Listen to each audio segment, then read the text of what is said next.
ganks are going through his lane. His individual performances have been outstanding. Everything Mad Life has done this season. I mean, honestly, just the overall match score, so much of it has to be attributed to how impressive Mad Life has been. Nidalee and Gangplank, the bans here. Of course, those have been Crush and Roach's go-to champions. Really want to see the Bard. And Mad Life Bard. Yeah, I would not try and put bubbling on that Nidalee. So, Callista will be banned here against Kramer. And of course, we are on patch 6.3, so the Kog'Maw is going to be a big pick here, probably for CJ, who likes to run with these big time 80 carries for the late game. Well, we saw Rox Tigers have a smashing performance with early drafting on Kog'Maw. Kog'Maw's really interesting to conceptualize now. If you think back to last time Jugglemore was in the meta last year, it was all about Trinity Force Kog'Maw, right? As we actually do see a blue side Kog'Maw ban very interestingly from CJ, but Trinity Force, the thing about it was you could build Sheen and Phage and actually have a pretty decent laning phase when you hit 6. Now you have this weird item ramp up when you're building a pickaxe, a blasting one, 1,000 gold recipe. It feels like Kog'Maw's laning is actually weaker in some ways, itemization wise, than before. Obviously the W is loaded with stats and to some degree makes up with it, but things are actually quite interesting just tracking Kog'Maw as he develops through the season. We'll have more time in another game though, and sadly the Bard hits the ban list as well. Well, this leaves Lulu up though, which is a great pickup for CJ considering Sky is not the strongest mid laner, and so makes it so it's easy for him to get out of the laning phase relatively unscathed and then help buff up Kramer in the late game. Thinking about this, of course, the Alistar available as well. Mad Life's go-to picks have been Alistar, Bard, and Thresh this season. Braum priority might go down a little bit. That's been the other champions look good on, but with Callista banned, you don't really have the initiation options for the Braum. Going to more purely be disengage and peel, so Alistar, Corki, Lulu. Those are the 3 champions that really leap out as first picks, and at least considering the Corki with this first pick. Yeah, they hovering over that. Of course, still very strong in spite of the Phosbomb nerfs that came in on this patch. He's still doing an extraordinary amount of damage. I think Riot's taking a pretty light touch with Corki. I think he's still right up there in terms of the strongest champion, the strongest picks you can come up with. Speaking of picks, we saw a Zed yesterday, so haven't seen much Zed this season. Only 2 games of Zed, I believe, between Mickey's blind pick up and then yesterday Frozen having a go. That was such a terrible pick for that team What's composition. wrong with Zed? You can assassinate the Lissandra, right? Yeah? Right, I think that's how Zed works. Just kill her, right? No, that was a sidestep, we'd have to say. So Crush likely to go ahead and take the Elise here. Very big priority perhaps for the Fiora. We don't normally see it picked this early in the draft. Have to think the Poppy answer will be there. 9-0 and 11 was Antara's score in Game 2 as Poppy last time we saw him play. And okay, the laning phase is not wonderful, but you can play around it. She has strong CC, excellent lane to gank for, and will probably fit the comp. But might actually be an 80 carry Corki if we see this Lulu lock in. And this is dangerous. I really don't like Corki 80 carry with Lulu. We saw KT try and run it with Zillion mid. It just doesn't do enough damage in the late game. And if they're going to choose Poppy too and not a more high damage top lane pick, they may be pretty weak come the late game, especially if there's a lot of heavy MR itemization from Kongdoo. I mean, there's other issues. You think about the drafting. Okay, you could flex the Lulu to top, but the matchup against Fiora is certainly not wonderful. Another champion she can comfortably outscale. Speaking of scaling, going with the Ezreal 80 carry, and have to assume it's going to be support Morgana, though Edge. I think we've actually seen him play that in competitive play maybe once before, but again, I guess there is the outside chance of a Morgana mid. Yeah, this is going to be interesting, taking that Ezreal so early on, but Kongdoo doesn't have any wave clear right now. They may have to end up picking a Victor or something like that just to provide themselves with a little more holding power while they scale into the Fiora and the Ezreal for the late game. Saw Kramer play 80 carry Quinn before. Again, it could be Antara taking it in top. There's actually a lot of ambiguity about this draft from CJ, but the question is, does it work? Because we've got this Lulu. They've definitely committed to the Lulu pick. You're looking for someone to really synergize with Wild Growth. I guess you could go aggressive with the likes of the Quinn, but we're seeing a lot of change-ups at the last moment. It seems like they're pivoting in terms of the draft. There is the expected Poppy lock-in, and I have to agree. I mean, you do have the Unburrow into Wild Growth in terms of initiation, but how do you see this whole CJ draft shaking out? I think that the Kindred was a much better choice right there, just so you have another form of damage, because the Rek'Sai really not going to be providing very much. Even the Gragas at least could isolate a target for Corki, and this composition is going to struggle in the late game against what Kongdoo is drafted, because they simply just won't have the DPS to win team fights. Fiora split push will certainly be strong. Poppy can in general hold her down, but certainly doesn't have any kill potential of her own outside of ganks coming through from Bubbin, but you've already mentioned it, very low damage ganks, unless we see Titanic Hydra with the sort of thing that does work on Rek'Sai, but we don't see in competitive play very often. And look at this, Edge is going to go to the mid lane Varus, and this is a counter pick that we saw Athena piloting back at IEM Cologne. You can match the line wave clear with the Lulu, and you're talking about backline threat. You actually do have quite a bit to be worried about. There is a Poppy and an Alistar.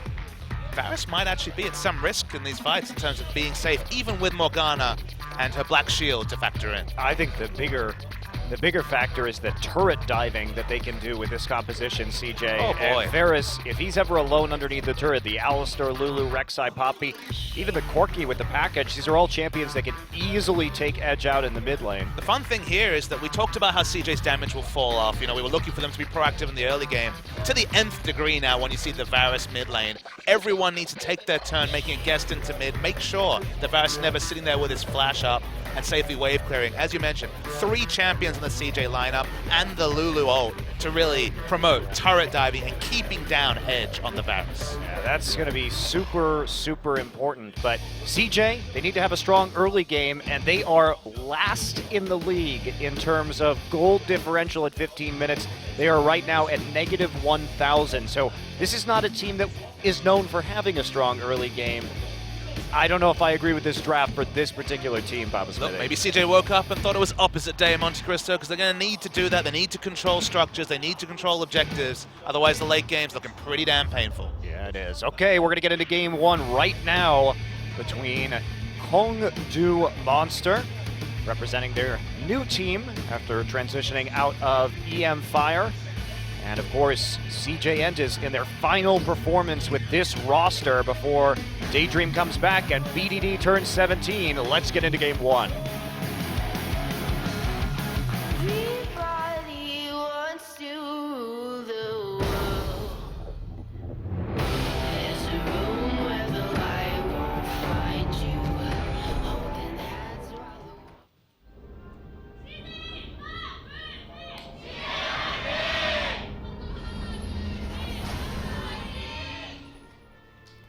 Welcome to CJ Entus versus Kongdoo Monster. Just singular. They're just one monster together. They're like a Voltron monster, I guess. Each of them forms a different part. Look, I think we're going to all have turns having fun with talking about the monster. The monster might be evolving at some point if they start getting wins. You've already mentioned the fact that it's a one-eyed monster. It's definitely a one-eyed monster. Confirmed. The worst part about it is not only is the logo the one-eyed monster, but it's sort of flesh-colored. Stop it, Monty. We're on Riot Games. We're a wholesome, family-friendly broadcast. Hey, I didn't make that logo, okay? Let's talk a bit about CJ, because the one thing you can say is we're talking about the late game. It's not looking like their friend. We're talking about, okay, keep down the Varus, but the one thing they do have is earlier power spikes in every lane and an early ganking jungler who can do that with some reliability. Poppy should be able to pressure out the Fiora. Excellent lane for the Rek'Sai to gank for. Lulu's going to have the ability to push up Varus early before we're talking about level 9 tier, the blue buff coming through to the Varus to get the cooldown lowest on the Q. And the Corki, Alistar, certainly going to have a field day with Ezreal Morgana. So the one thing that you can say for CJ, keep down the Varus, but also start stacking up that newly renovated dragon, because I have to say, 4th, 5th dragon certainly would overcome some of their issues with late game team fight damage. Yeah, and they really need to get those turret dives in. We're talking about two-tier champions. It's So Varus many tiers. and Ezreal. I really don't like the draft really from either team. I think if CJ was a more proactive team in the early game, this draft could be okay, but just given their tendencies so far this season. And on the other side of the coin, you have some like basically scaling across the board and low wave clear in the side lane. So CJ definitely has an opportunity to make some big plays here. You talk about the CJ draft. It's not that different from a draft that SKT would be running last year, right? Maybe Lucian on the AD carry out instead of the Corki. But that's, again, we're factoring in that SKT very practiced on that comp, the lane pressure, the ability to take advantage of power spikes. Those were all things SKT could do with similar drafts. I think we have to have the healthy skepticism. CJ could be aggressive in the early game. Control Dragons just goes against type, given, as you mentioned, negative 1,000 gold on average at 15 minutes compared to their opponents. Yeah, and also, interestingly, Sky has taken Cleanse this game. So I guess he's really worried about Edge's ultimate actually landing right there, or of course the bindings from Morgana. It is a bit odd that he wouldn't take TP, because TP would be very useful for turret dives later on in this game. I miss Athena and his always teleport Varus mid. The most risky of choices, flash teleport Varus. Well, he pulled it off, Papa Smithy. He did. Then he left for China. And now we have Tempt, who's pretty much exactly the same. Yeah, I don't actually think that was too big of a blow to Ever, and we have a possible gank coming in here, Bubbling lurking on the side, and see if he can get that angle. He's waiting right now for his E cooldown. And we may see him go in. Even blowing a flash would really relieve a lot of pressure and allow Sky to overextend in this lane, but for now, Edge is playing towards the bottom side with Crush providing reinforcements. He's actually going to get hurted over there, and here we go. That's actually going to get the flash and trade it right there. Edge taking a bunch of damage. Mad Life now down in this bottom side. Cougar and Crush also in the bottom river. We'll just push Mad Life right back. Looks like there was a split call. I felt like if Sky had flashed in and EQ'd a couple of autos, it might have been enough to take down Edge, but called off because Mad Life spotted all the reinforcements coming from the bot side of the map. I mean, 2 summoners blown though, so the damage has been done to that mid lane, and certainly a worthy trade. Crush now going to loop back around and see if he can find Sky. Sky going to Whimsy and get Cocoon, but there's no follow-up really. Crush going to deal some damage to him. There's the piercing arrow. Might actually provoke a recall. There's no health pots left. Yeah, going to have to recall right now. The wave pushed up though, not that big of a deal. If Sky had that teleport, this would be a great time to use it. That's really scared of the gank that's going to come in post 6 when Crush can Cocoon him, and then the Chain of Corruption will just lock him down until he dies. And now we can actually evaluate the 2 mirror ganks. One of them blew both summoners, the other one buys Edge maybe 40 seconds of free farm in mid, so one of them certainly to the advantage of CJ. But Edge has a 20 CS lead already. Wow, already? Out of nowhere, basically. Yeah, that is very strange, and Sky really not going to get anything.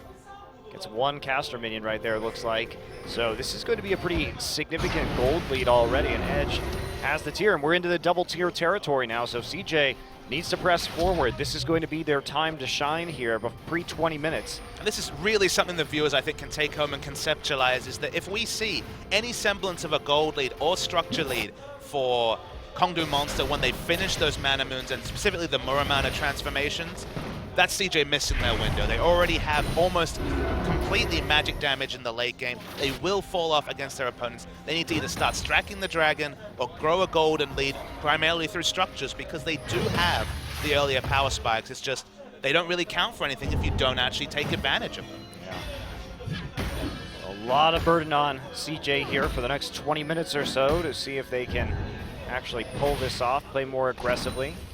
So we see these standard lanes. Kramer's going to go ahead and sidestep there.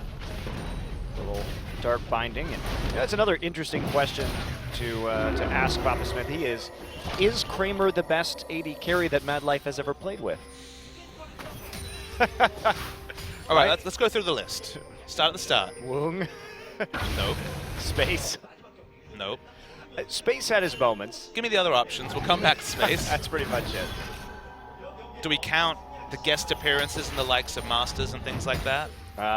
No. I would have to say On Frost. Is it just the 3? Was there one other one? Oh, hold on. Actually gonna dive that one there. Yeah, I mean, he hasn't had that many. They held on to Space for quite a long time. Certainly Woong in Space. Loco. Yep, that's true. Certainly not a motley crew of top choices there. It's an interesting question for a guy who's had a career as long as Mad Life.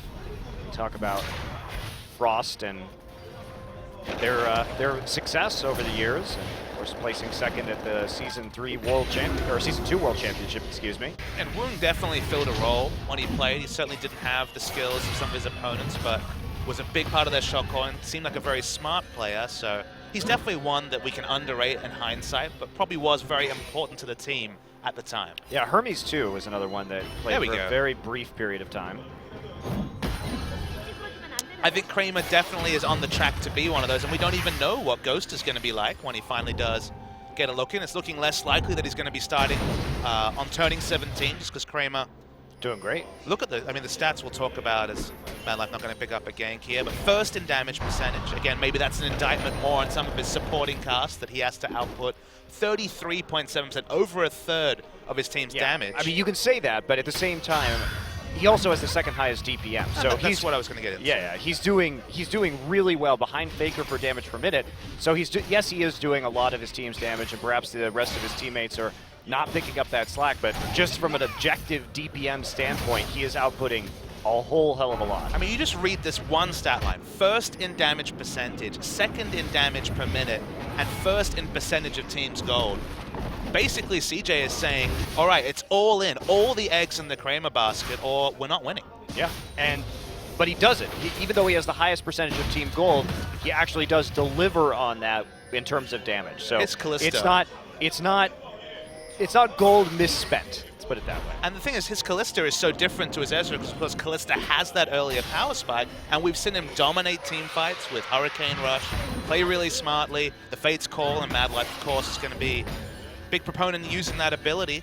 Had it banned away this game, but there's a lot to be optimistic about with some parts of this line, specifically the bot lane, and the top lane also shows some optimism. You sub in Daydream, you sub in BDD. Suddenly, who's to say where this team is on the rankings? Yeah, and right now in this Poppy Fiora matchup, we see already a 30 CS lead sub 10 minutes here for Utara, so he has just been dominating this lane. Now, there haven't been ganks, but it's just been that pure 1v1, and they are looking for a dive here with Bubbling. They want to shut down this Fiora early, and they know where Elise is, so they're not actually going to go for it, instead safely clearing out this pink ward while Elise walks over. They don't know that Bubbling is there.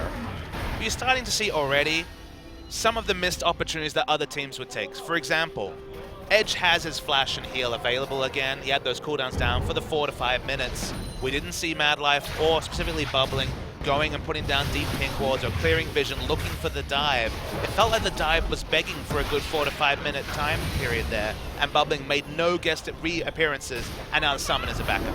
Yeah, and also, even though they saw the Elise on the ward, they probably could have pulled the trigger on that top lane dive against the Fiora. He's gotten some damage down. I don't think it was that dangerous, especially with the upfront damage they would have had with Antara's Poppy. I'm just so excited to see the return of Daydream. He was always a jungler that I thought was on the up and of course left the scene, but more crucially, or more relevant to this season, we've already seen Winged, we've already seen Crown get that Brazil buff. Daydream's coming back. Who knows what level he'll be at? The Brazil buff is real. 2 out of 2. Yeah, Daydream was always a really fun jungler to watch because he's a very aggressive player, generally speaking. So he started out as one of the most aggressive junglers actually in Champions when he first came over from Zenix Storm and found his way onto the CJ Blaze roster. But he never took that next step. It felt like both he and Emperor were almost at that highest level, but never quite got there, left the scene. And now, he hasn't been on a professional team since I believe it was April when he left Keith, so we don't know which Daydream's going to show up, but again, he's competing at least in the lineup against Bubbling, who has shown minimal to nothing this season. Yeah, I think that's a very diplomatic way to say it, Papa Smithy. Well, I try to use the adjectives that don't include things like dumpster fire and horrible, awful. You leave those for me, right? That's you. You do you, Monty. It's the only thing I'm capable of, Papa Smithy. Was announced there that you'll be doing you at IM Katowice next week. Yeah, should be fun. Heading over there. We're only going to be missing... Watch some mid-tier teams from around the world compete. Yeah, mid-tier SK Telecom World Champions, yep. Versus mid-tier Origin, mid-tier Fnatic. At least we got the top-tier Chinese teams. We got a good top-tier Korean Challenger team. It should be a fun tournament, but unfortunately, not with teams that are at the top of the standings in really any league from around the world. Who's the favorite, Monty? Money where your mouth is. SKT. I agree. Sad, though, isn't it? Yeah, fortunately. QG's macro mistakes don't fill me with a lot of faith. They are very mechanically gifted, they're great at team fighting, but those macro mistakes, their lane swapping makes me tilt. But I mean, like, let's take the macro word off the table. That's obviously our word. We have the double color cast here. But let's think of just a simpler problem. LPL's been on 6.1 till this week. Yeah. So it's going to be 3 patches potentially, at least 2. I'm not sure what patch IEM we played on, but at least 6.3. So I mean, even that is a lot to work against. Roach actually trying to defend his ward right here. Oh, that was a bad idea. And he's going to get chunked out. Doesn't die. Crush there on the counter gank, but man, face checking that brush. Didn't know that there was a Rek'Sai right there. Nearly pays for it with his life. They do burn his flash. Meanwhile, we saw Mad Life had to ult and flash as he got caught by a bind in the river. And somehow Soul is up in CS in this lane. This has been a weird matchup in the laning phase, Baba. Very, very weird. This time we see the ult activate, at least here. Yep, and Utara does not have an ultimate available right now, so he's going to try and heroic charge, flash over, and that's just not going to be enough damage there from Crush, who also flashed. That was a bit of a waste there from Crush. He didn't have any follow-up damage to secure the kill. Nope. Even if that would hit, it wouldn't have killed Poppy. Nope. Not with all the items that Poppy has right now. I was actually going to talk about the items. It felt like that last gank would have been successful if it was a Sheen first from the Poppy, but actually rushed Sunfire despite the fact that she's not in a wave clear disadvantage against the Fiora. But has been putting a ton of pressure on Roach this entire game, and now with the change to Sunfire where it does 100% of the burn damage to minions instead of 50, you really can get some nice turret chipping down. And honestly, I think that's what CJ needs right here. They should be playing the turret game, so I agree with the Sunfire first in this particular matchup with this team composition. But do you really feel like do you really feel that Sunfire is the right choice for turret chipping when you take into account that you're going to be giving aggro, potentially taking Edge caught out here as he's going to go try and get his blue buff, bubbling with the wild growth on him to try and turn this around. Chain of Corruption already down, going to lock up Sky. Sky has no cleanse for this. Mad Life coming in. Mad Life going to pop his ult at the last second. Fiora going to get that first blood onto Mad Life, and the melee still going on. Kramer comes in, cleans up Roach, and that'll be a 2-for-1. CJ getting poked on the exit. They would love to get this blue buff too, but the monster is not going to give it up so easily. We're going to see Untara come in exhausted, and there's the ultimate. He's going to get tagged on the backside by a binding and taken out by Edge, but Cougar still on the run here. Another couple kills go through, one for each team. Who ended up with the blue buff in that fracas? It was like Sky. It was Sky in the end, and they're going to take a Dragon too, at the very least. So CJ definitely coming out with some nice play there in order to grab a couple of objectives and win the kill battle 3-2. Really nice use of their timings. We spoke about CJ needing to be completely pitch perfect on the timings. Trinity Force Corki was responding there. Rite of Ages already completed. It was a really nice teleport from Untara to get into the back line, but CJ desperately needed a little engagement like this. I want to show you just how smart Untara was on the re-engage. Edge was caught out. This is the reality of Varus. If he's ever caught in transition, he's going to struggle a lot. Guga and Kate and the Kongdoo monster don't want to commit, and Untara gets nice, has exactly the right range on the heroic charge to get the start, and this is just CJ playing with the power spikes. We've got tiers stacking up. We've got lots of scaling happening on Kongdoo Monster. They really shouldn't have taken this fight. No, you're fighting against a Trinity Force Corki with double tiers. This is not a smart point in the game for CJ to go for this. That's a great binding, actually, from Cougar, and that sets up the easy kill for the piercing arrow. But it's not 20 minutes. The tier is still only just observed on Edge, so no chance of the Muramana anytime soon. It's gone for the earlier power spike, which is smart. Not looking to rush down the Mana Moon transformation just yet, but the Dragon goes over and the gold lead's only slight, but at least the start of something positive for CJ Entus. Yeah, Crush now going to come in and start getting beaten on by Untara, and he's got nowhere to go. There's the Chain of Corruption. Where's he going to land? Going to land right there. Sky's going to grab the kill. Chain of Corruption still locking people up, though. Untara trying to turn this around, and he's going forward with the wild growth.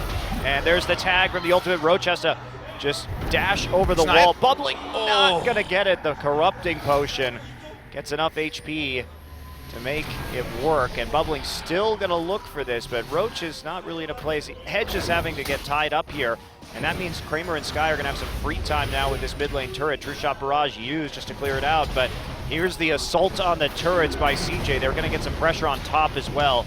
I mean, Bubbling should just walk into lane right now and start autoing this turret. That's what he needs to be doing. It's a really nice rotation from CJ Entus, moving everyone mid while you saw Bubbling tussling and tying up edge. They could have gotten that top turret so easily, CJ. Nope, Instead, they're going for the the Rift Herald. That's a big mistake right there. They had the Sheen already onto Antara, and if Bubbling had just walked into lane, the tower definitely goes down.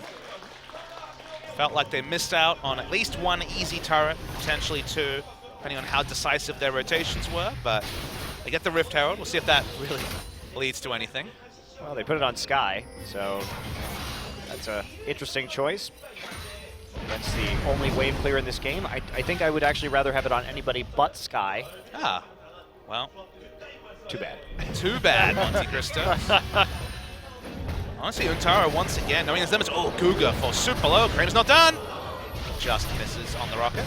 Soul gets a nice trade in on the back end, and he's going to fire off that True Shot Barrage. But this is where the real turret pressure is going to have to go down here for CJ. They're in the sweet spot right now when it comes to their composition, and keep on moving forward. And Tara, you can see all these minion waves just slamming into the turrets across the map. Tara looked really good in the last couple of engagements. Poppy clearly has conceptualized this champion very well. Juve of the promising top laners have really picked up their Poppy mechanics. He's just destroying Roach in lane. He's 50 CS up right now. You can Pounding see, him. yeah, he's getting pounded. Squish the Roach. Apt. And look, took a couple of extra minutes, but he will get this top turret. Again, they're not growing the lead they need, but it is CJ playing to their win conditions at least. So here we go. That lead is about to open up in a big way. Bubbling is going to come by, and he's going to try and push this one. Crush does land the cocoon, so they don't get quite as many autos off on the turret. And Tara now with the deep wards, and he's just going to keep pushing forward the top side, but recalling on top of that pink ward. Gonna go back, probably has enough gold for the Iceborne Gauntlet, does, so the pressure's certainly not gonna end in top. We've already seen really solid TP play out of Untara. Second dragon is spawning. Of course, this is reworked dragon in 6.3, so it does give that true damage burn onto turrets and help an already strong sieging lineup. Siege even harder, potentially dive as well. But this is definitely not a dragon that Kongdoo Monster is any position to compete for. Do they know that though, Monster Cristo? Yeah, this would be quite unwise with Poppy's TP up and the advantage that Untara has gleaned. And Bubbling actually is going to get caught out right here. The chain CC Cocoon into the Chain of Corruption. They're going to take the blue buff. Mad Life still getting some zoning done. They do draw out the Lulu ultimate, but they trade it. And Untara actually TPs here. Whoops. Gets into the back line, but that means Roach gets some quality time with a tier 1 in the top side. Seems like they communicated really poorly with Untara. I don't know really whose side that is on. Remember, it's still a minute to Dragon. It's going to be free turret damage. Roach had no window into getting any pressure in this lane. Comes Untara, wants to at least Long lane. Try and punish here. Mad Life is also looping around through the enemy jungle. There comes Untara, denying some of those dashes with his W. There's the knockup, and here's Mad Life to help finish off this kill. And knocking him around, and that'll be it. Untara takes his second kill of the game. Untara now with 100% kill contribution for his team. They send many members top. 20 seconds till Dragon goes down. Maybe they're willing to trade an inner turret for potentially the first Dragon, and really argue with them because it's Elise relieving pressure here. And speaking of pressure, yeah, but Lulu's going to take the mid turret. There it goes. And they get more deep wards in. So the shutdown on this Fiora has been great. 2 deaths already, 140 CS to 205. So Untara really doing work. And now that they have a 5K gold lead, this is where they need to be, and this is where they need to stay. Indeed.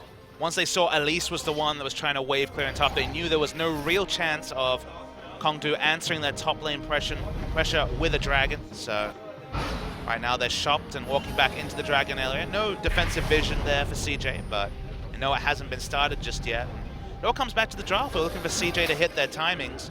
They've largely managed to do that, and it's just a bit of a shock. You know, we weren't really impressed with either side of the job, but it's the real big issue that Kongdoo picking scaling against a team that has to win in the early game seems like a big, big risk. And in many ways, they've been punished, and specifically by Untara in top. If you look at Kongdoo's preparation for this game, though, and you look at CJ's early game statistics, you're not actually worried about them doing anything at all in the early game. So some would say that this might have been a good strategy just to play the outscaling game against CJ. I just don't think they needed to go into double tier, Monty. I feel like one tier, maybe. 2 tiers, I slippery slope. I don't think they needed to take that fight at blue buff. That's what I think. I think they should have just given it up. Well, didn't get that. Instead, they went for a compete, and now the pressure game's certainly getting away from them. They haven't lost their mid turret yet, but we do see that Trinity Force Corki is going to get some free time with it. And this is the other darker side of mid lane Varus, where you lose your outer turret, and then you only real safe place to farm is so shallow, so close to your own inhibitor. You have no map pressure whatsoever in mid. Now with the Dragon available, CJ turn their sights on that and get the second buff there, which is going to be very helpful for them when it comes to burning down the tier 2s. Means that everyone is turret taker, or at least goes in that direction. It was a nice change to really promote second Dragon, which was largely an afterthought. It was really only a stack towards the third and thus the fifth. So I have a question for you, Papa Smithy. I don't know the answer to.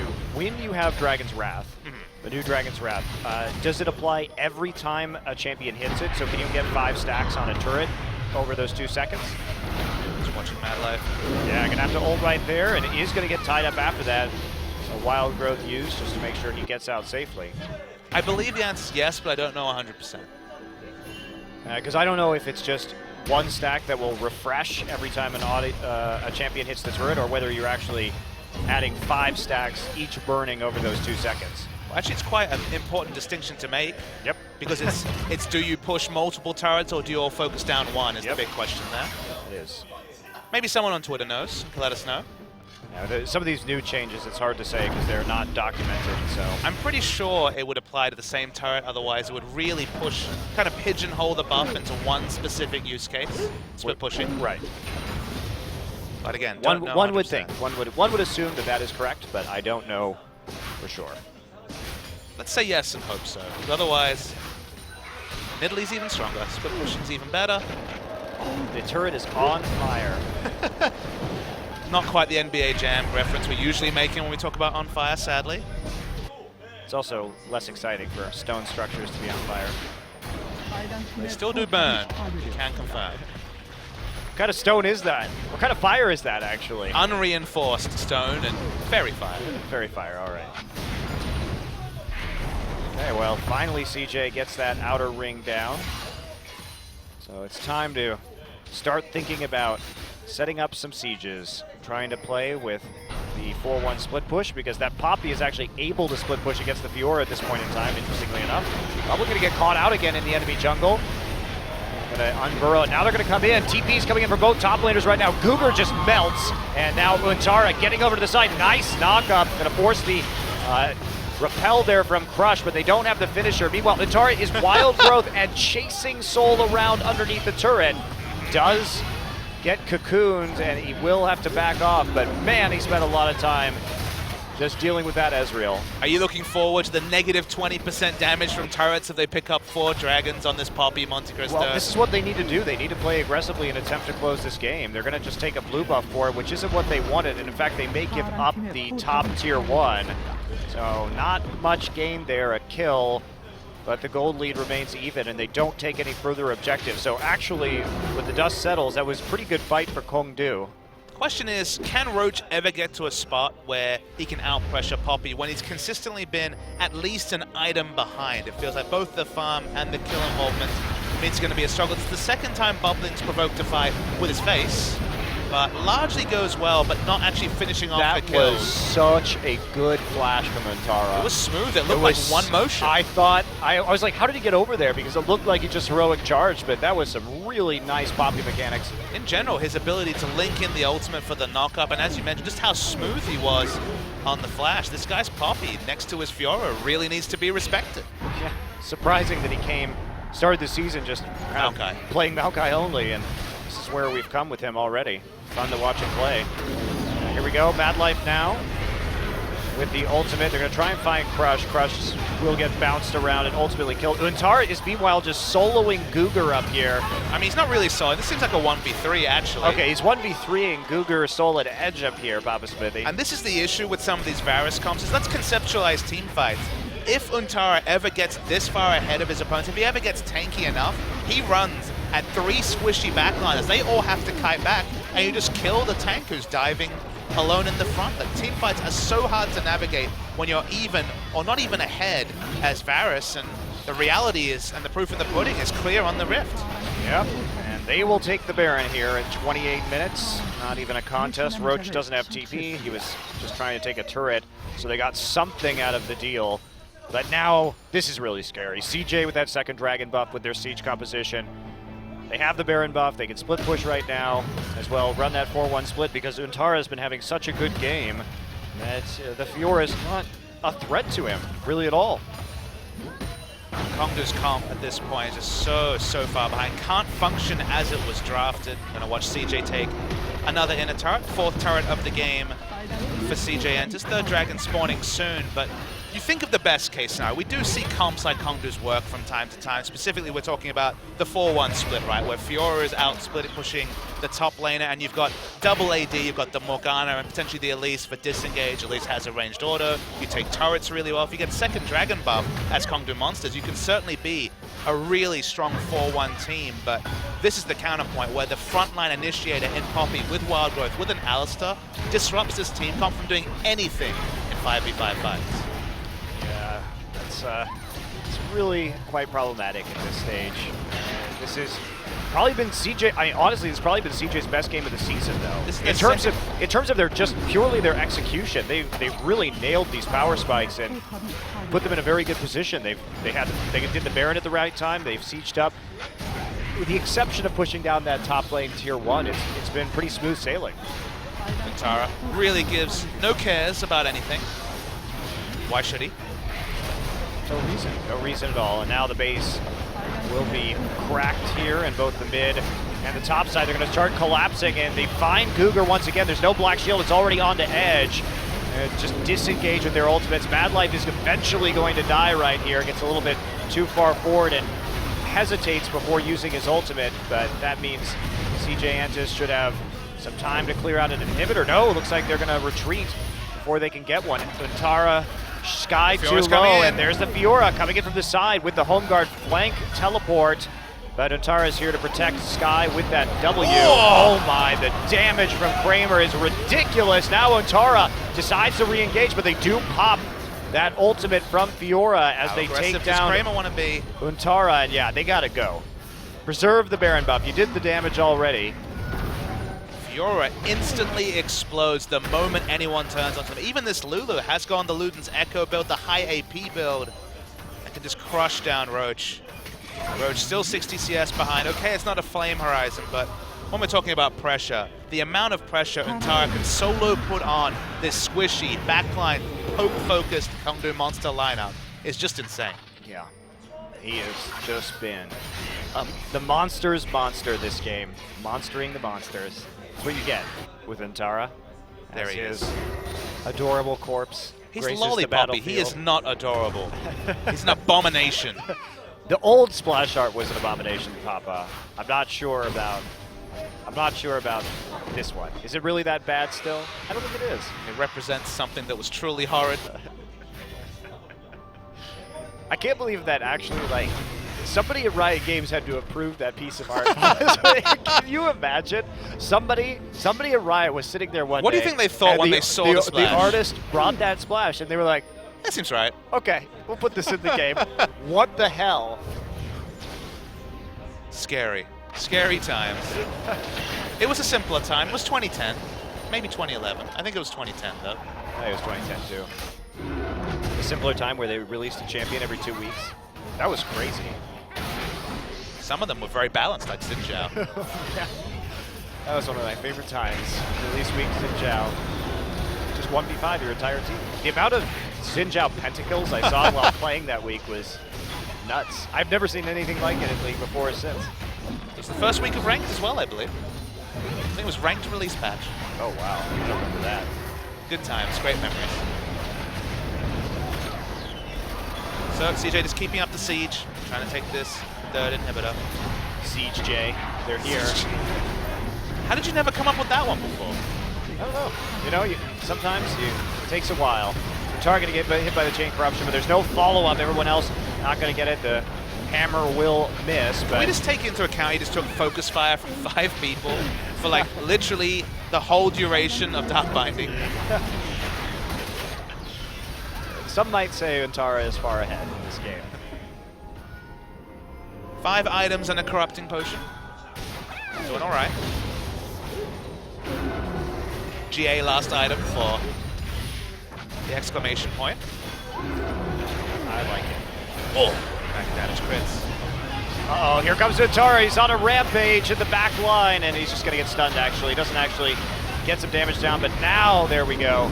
Will get the wild growth popped up. He's already too low, though. Mad Life also falling quite low. Roach did get his ultimate, so he got some healing for his team, but they do finish off Crush, and it's a 5v4 now at this last inhibitor turret, and that's just not going to work. That thing is going to melt from Kramer. They're trying to finish this off. The last inhibitor, there you go, knocking people right into the fountain. Nope, Roach gets a free heal there, I guess. They find Googer once again on the side, slam him into the wall, and take the kill. Soul, the burst, absolutely enormous. And here we go, the final push, most likely of this game. Depending on how much CJ wants to commit to this, they still have like 30 seconds. Okay, CJ could have done that. They're sitting on a mountain of gold. CJ, we've seen them be perhaps too defensive in their choices to finish out games, but they're going to go sharp. They're going to go spend that gold. 13,000 between the teams. Double Muramana transformation. Came in probably about 5-6 minutes ago, but Untara is the one-man army. Ezreal had his Muramana at 26 minutes, but I didn't see when Edges swapped over. It's a bit of a moot Soul point. did, excuse me, not Untara. I keep thinking about Untara because he's been so great this game. Untara on the mind. That's what I've got now. CJ has really surprised this season. I mean, this first or second biggest surprise, depending on how surprised you are about SKT's fall from grace. The happier surprise. The happier surprise. For them to win 4 matches with this lineup, again, 1 less than SK Telecom T1 is just incredible. Yeah, it is incredible, and knowing that they have such immediate upgrades available for them in just a few short days too is definitely inspiring. For a long time, CJ, the team that we would criticize for not picking up new players, not developing new talent, and sticking to their old talent, is now brimming with these new players as we see the final assault here onto the Nexus turret. So many super minions, and that's not going to be a realistic defense here. Roach in the front lines right now does manage to escape with his life, but not for much longer. They're just going to focus down this Nexus right now, and that's going to be the end of this game. Zoning out the members of the Kongdoo monster, and that'll be it. Nexus goes down. CJ goes up 1-0 in this series. And it's not something that CJ Entus have been able to do often this season, but there was not that trademark 1,000 gold deficit at 15 minutes. They had an early game comp, they needed to control Dragon, and they needed to get early structure leads to give everyone that little edge over their opponents. It started off as a little edge, but Untara certainly decided to propel it into a big one. He was just a raid boss on the Poppy, and Kongdoo Monster very quickly had no answer for what CJ put forward. CJ, to their credit, we said, can these guys execute the dives? Can they skirmish early? Can they really go